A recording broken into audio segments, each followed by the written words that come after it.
Into the Spider-Verse is a new animated Spider-Man movie made by Sony Animation. A film that, as the title suggests, opens up the multiverse to a whole new realm of possibilities. Speaking of possibilities, look at the voice talent for this movie. My God. You got Shameik Moore, Jake Johnson, Chris Pine even shows up to voice somebody in this movie. Liev Schreiber, Mahershala Ali, Haley Steinfeld, Nicolas Cage, among other people. So the story in this film follows Miles Morales. Miles Morales is a half Puerto Rican, half black kid who is an artist who is going to school, trying to fit into a new school. He gets bitten by a radioactive spider and he has to become the new Spider-Man, especially when the Spider-Man of his universe, Peter Parker, dies in a tragic accident that opens up the multiverse to a whole new wave of danger. Because of this incident that happens that opens up the multiverse, a whole host of spider people come into the multiverse and they come into Miles' universe and now they're stuck here. So not only do these people have to work together to protect Miles' dimension from impending doom, but they also have to find a way to get home. And Kingpin, the villain of the movie, he's not having that shit. Holy shit! This movie, this movie,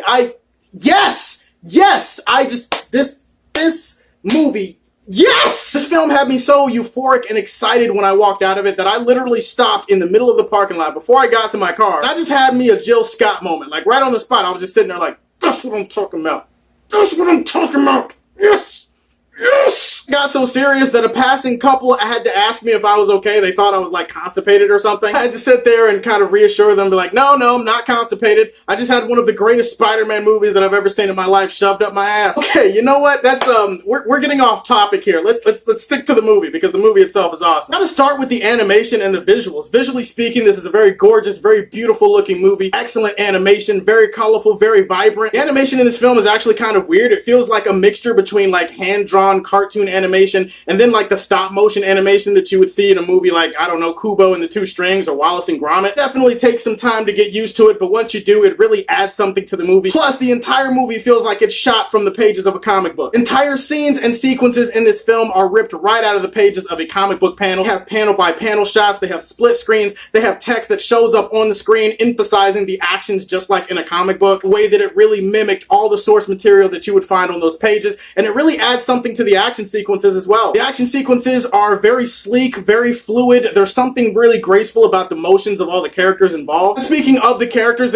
in this movie are awesome. They all get their individual moments to shine. The characters that come into this movie from the other multiverse or whatever, they each have like these little monologues, these little montages that kind of give you a funny backstory about them. And then they all have their little individual moments in action sequences, and all of them kick ass. Voice acting all around is spectacular. Shameik Moore really did a great job at bringing the character of Miles Morales to the forefront, because honestly, this is a Miles Morales story. I've been a big fan of Miles Morales since I started reading about him in the comics years and years ago when he debuted, and I'm glad to see him finally getting his due on the big screen. Everything about Miles from the comics and as a character, I love how they brought that out in him in this role, in this movie, and Shameik Moore did a great job at bringing that to life. Really, all the voice talent was really great. I also love Jake Johnson as kind of an older, broken, burned out Peter Parker. In particular, the relationship between Miles Morales and Peter Parker as kind of like a reluctant mentor and an eager student who's constantly messing up. That was one of the highlights of the movie too. Speaking of highlights, this movie is like a buffet, a gigantic, huge, animated love letter to Spider-Man fans. It's impossible to watch this movie as a lifelong Spider-Man fan and not feel some type of way about all the awesome shit that you get to see in here, specifically as it relates to homages and references and Easter eggs. You could probably build up a movie inside of a movie just based on the Easter eggs in this movie alone, like so many cool ass references, because it references all parts of Spider-Man, all parts of his history in all forms of media. Older live action and the current live action movies are referenced, the old animated TV shows, old comics obviously, and current comics. Even if you're not a diehard Spider-Man fan and you're just like a casual and you just started getting into Spider-Man because you played the Spider-Man game for PlayStation 4, don't worry, you're not going to feel left out. They even have some shit in this movie that you're going to recognize, that you're going to be like, oh shit, I just got done playing. You know what? I probably should become a bigger Spider-Man fan because of this. Beyond all of that shit, this movie nails everything that you should love about Spider-Man. The reason why Spider-Man has endured so long as the icon that he is. For all the bluster and the confidence and the swag that a character like Spider-Man has, it's also about his failures and how that shapes him as a person. Spider-Man messes up, Spider-Man makes mistakes, Spider-Man gets knocked down, but Spider-Man always gets up. There's an inherent tragedy to the character of Spider-Man. He's kind of a tragic hero, and I love the fact that this movie was able to nail that from beginning to end, and that's with Miles Morales as well as Peter Parker, as well as the other Spider-Man characters too. Stay tuned after the credits. There's a pretty cool post-credit scene that is a reference to another Spider-Man Spider-Man, and that's really all I can say about it. With the film, I do feel like Kingpin as a villain was kind of disappointing in this movie. It's not that he was bad or anything like that, it's just that he felt kind of one-dimensional and one note. I get it, you have to try to balance the other characters in the movie, and you can't always take the time out to flesh out a great villain. I do kind of understand his motivations in the film, but I just feel like he wasn't in the movie enough for me to feel that much of an impact from him. Also, like I said, the animation style is a little bit weird, it's a little bit different, it took some getting used to. Actually, things in the beginning of the movie felt kind of blurry. Sometimes when things are out of frame, things are really hard to see. It's almost like they're covered by some kind of shimmering cloud. The details in the background aren't always clear. It did take some getting used to, but by the end of the film, I wasn't even thinking about it. But other people, they might be thinking about that throughout the movie, so I have to mention it here. One of the best Spider-Man movies that I have seen in my life, like in my entire life. They nailed it. They nailed everything that I love about Spider-Man. This movie reminds me of why I love Spider-Man, and I'm going to give it the highest rating on my show,